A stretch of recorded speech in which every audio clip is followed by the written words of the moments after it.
Terkisah di tahun 1931 setelah insiden Mukden terjadi, diperlihatkan satu kelompok pasukan anti Jepang yang dipimpin oleh penembak jitu bernama Ren Tianxin. Tianxin memimpin pasukannya menuju ke suatu tempat di mana mereka akan merencanakan penyergapan terhadap tentara Jepang yang saat itu sedang akan melintas dengan kereta api. Shin berpindah di atas kereta api.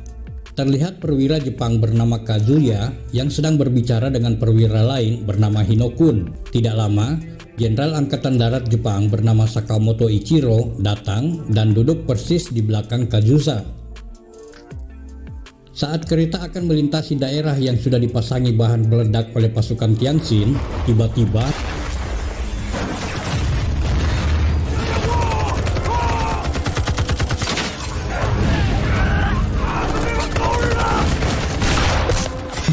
dalam insiden itu, Tianxin tidak berhasil membunuh Sakamoto karena dia dilindungi oleh perwira bernama Kazuya. Namun salah satu tembakan Tianxin berhasil mengenai mata kanan Sakamoto Ichiro. Melihat posisi mereka sedang terdesak, akhirnya salah satu pasukan Jepang meminta bantuan dengan menembakkan suar ke atas dan direspon langsung oleh Angkatan Udara Jepang. Beberapa pesawat langsung menuju ke koordinat dan membombardir pasukan Tianxin. Dalam pertempuran malam itu, seluruh pasukan Tianxin terbunuh dan Tianxin pun terluka parah, namun lalu diselamatkan oleh para bandit lokal. 5 tahun kemudian, sekelompok bandit yang sedang dalam perjalanan pulang ke markas membawa beberapa PSK untuk dijual kepada keluarganya di markas bandit. Sementara di markas bandit, terlihat semua bandit-bandit sedang berkumpul, menyaksikan adu ketangkasan menembak antara Ren Tianxin dengan bandit yang lainnya. Tidak lama kemudian, para bandit yang membawa para PSK datang ke markas, dan para bandit itu bersiap-siap untuk berpesta. Saat mereka sedang bernegosiasi dengan PSK-PSK itu, tiba-tiba bos bandit bernama Tuan Bai datang. Setelah berbicara sebentar, istri Tuan Bai datang dan menyuruh mereka semua untuk bubar. Sementara Ren Tianxin mengajak cewek itu ke dalam kamarnya. Setelah ngobrol sebentar, ternyata cewek itu adalah adik teman seperjuangan Ren Tianxin bernama Baigi atau yang biasa dipanggil dengan Merpati Putih. Kedatangan Baigi adalah mengajak Ren Tianxin untuk bergabung dengan organisasi gerakan bawah tanah bernama PKT. Namun ternyata Ren Tianxin telah lama mengubur cita-citanya sebagai pejuang anti Jepang. Dan Baigi pun meminta Ren untuk datang ke Bichen jika ingin bergabung. Shin berpindah dengan memperlihatkan Tuan Bai bersama istrinya. Tuan Bai mengatakan kepada istrinya bahwa dia curiga kepada orang Jepang itu karena dia telah meminta banyak orang pekerja darinya, sehingga mereka berdua pun akan segera mencari apa sebenarnya yang dikerjakan orang Jepang itu. Beberapa hari setelah itu, Ren Tianxin berubah pikiran dan karena ingin melindungi adik teman seperjuangannya, akhirnya Ren Tianxin pun datang ke Bichen untuk bergabung dengan mereka. Setelah tiba di Bichen, Ren Tianxin bertemu dengan sopir angkot dan biksu, yang mana keduanya telah menyekap mereka di dalam dapur. Tidak lama setelah itu, Merpati Putih pun datang bersama pimpinan PKT. Namun di saat yang sama, istri bos ketua mendapati Ren Tianxin terikat di ruang belakang. Mengetahui itu adalah Ren Tianxin, Pak Ketua pun melepaskan ikatan Ren. Shin berpindah dengan memperlihatkan Tuan Bai yang datang menemui Mayor dan membawakan beberapa orang pekerja. Tuan Bai juga mencari tahu apa yang dia lakukan orang Jepang di dalam gua itu. Namun Mayor mengatakan bahwa mereka semua akan menambang batu. Kita pindah ke Bichen. Di sana Merpati Putih sedang menjelaskan tentang targetnya Sakamoto Ichiro, di mana Sakamoto diduga telah membuat laboratorium untuk penelitian virus di Dongsan. Dan menurut informasi, Sakamoto Ichiro akan datang ke Bichen. Kemudian mereka pun menyusun rencana untuk mengeksekusi Sakamoto. Berdasarkan pengalaman Ren Tianxin, akhirnya Ren pun menjelaskan rencananya dalam mengeksekusi Sakamoto.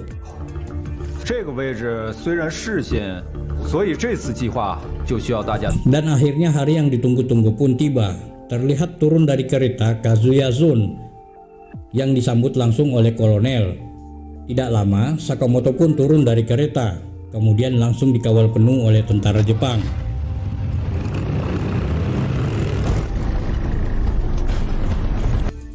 tengah perjalanan, biksu yang sudah menunggu dari tadi menabrakkan mobilnya ke tiang kayu sehingga kayu itu roboh menutupi jalan. Melihat kejadian itu, Kazuya turun untuk mencari tahu apa yang terjadi. Trauma dengan kejadian 5 tahun yang lalu, Kazuya pun menyuruh semua pasukan bersiaga dan menyuruh kolonel untuk mengawasi semua tempat-tempat tinggi di sekitar itu. Akhirnya, rombongan Sakamoto pun berputar arah untuk mencari jalan alternatif, tanpa mereka ketahui bahwa semua ini adalah jebakan. Sementara Ren Tianxin yang sedang berada di atas sebuah rumah sedang bersiap-siap dengan senjatanya. Namun ketika melihat Kazuya berada di sana, Ren Tianxin pun mengurungkan niatnya dan bergegas pergi dari tempatnya. Sementara Merpati Putih dan yang lainnya sedang berkumpul dan mencari Ren Tianxin yang tidak ada kabar. Setelah itu, Pak Ketua menyarankan agar mereka tetap melanjutkan misinya dengan mendatangi tempat yang akan didatangi oleh Sakamoto.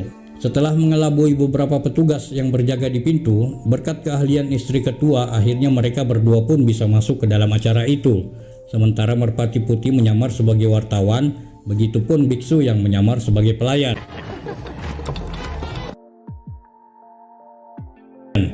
Tidak lama, Jenderal Sakamoto pun langsung tampil berpidato di depan para tamu. Sakamoto menyampaikan tentang penelitiannya dan meminta semua pihak untuk mensupport penelitian itu. Setelah berpidato, Sakamoto langsung bersalaman dengan para pengunjung di sana, meskipun sudah ditahan oleh Kazuya. Namun saat Sakamoto sedang menyapa para tamu, tiba-tiba Ren Tianxin berhasil membunuh Sakamoto. Namun keberadaannya diketahui oleh Kazuya yang merupakan musuh lamanya. Kazuya langsung berlari dan memerintahkan pasukan untuk mengepung gedung itu. Melihat keberadaannya sudah diketahui, Ren pun langsung lari ke lantai paling atas dan mengunci pintunya. Tidak lama Kazuya menembaki Ren Tianxin. Tidak kehilangan akal, Ren Tianxin pun mematikan semua lampu dan melompat ke gedung sebelah. Sementara Kazuya terus menembaki Ren Tianxin. Setelah sampai di bawah, rekan-rekan pun datang membantu. Karena jumlah pasukan Jepang sangat banyak, membuat Ren harus kehilangan teman-temannya.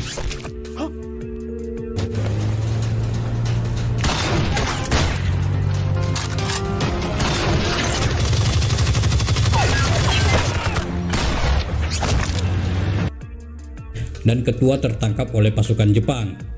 Sementara Ren Tianxin, Merpati Putih, sopir angkot berhasil kabur dari kepungan pasukan Jepang. Sementara Pak Ketua disiksa oleh Kazuya dan pasukan Jepang. Ketua dipaksa untuk mengatakan di mana Ren Tianxin bersembunyi. Namun tiba-tiba salah seorang pasukan Jepang datang memberitahukan bahwa tempat persembunyian Ren Tianxin sudah diketahui. Shin berpindah ke depan pintu gerbang para bandit. Kazuya membawa pasukan Jepang yang sangat banyak dan senjata lengkap.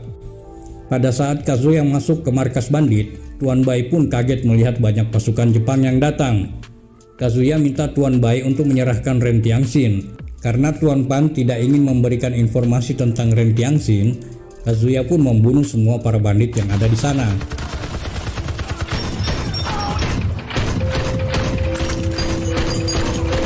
Dan sebelum pulang, Kazuya pun meminta Ren Tianxin untuk datang ke Gunung Gigi jika ingin Pak Ketua selamat. Beberapa saat setelah pasukan Jepang pergi dari tempat itu, Ren Tianxin pun tiba dan kaget melihat para bandit semua yang mati. Shin berpindah ke Kazuya dan istrinya. Kazuya minta agar istrinya untuk berkemas-kemas pergi dari tempat itu, sementara Kazuya akan menghadapi Ren Tianxin. Sementara itu Ren Tianxin dan yang lainnya sedang menyusun rencana untuk menghancurkan pasukan Jepang. Akhirnya Ren Tianxin mendatangi Kazuya di Gunung Gigi seorang diri.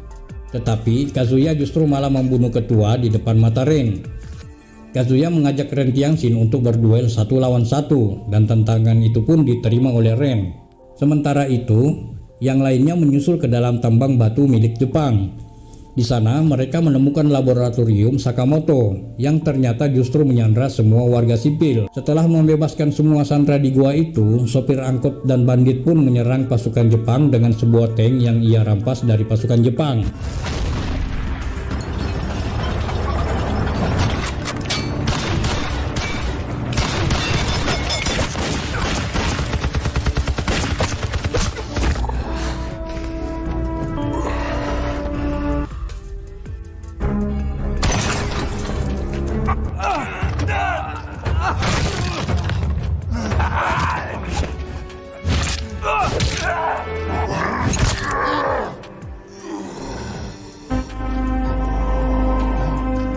Setelah melewati pertarungan yang panjang, akhirnya Kazuya dan Ryanshin pun tewas bersama-sama. Kejadian ini sekaligus menjadi awal kehancuran pasukan Jepang yang selama ini sedang berkuasa, dan film pun berakhir.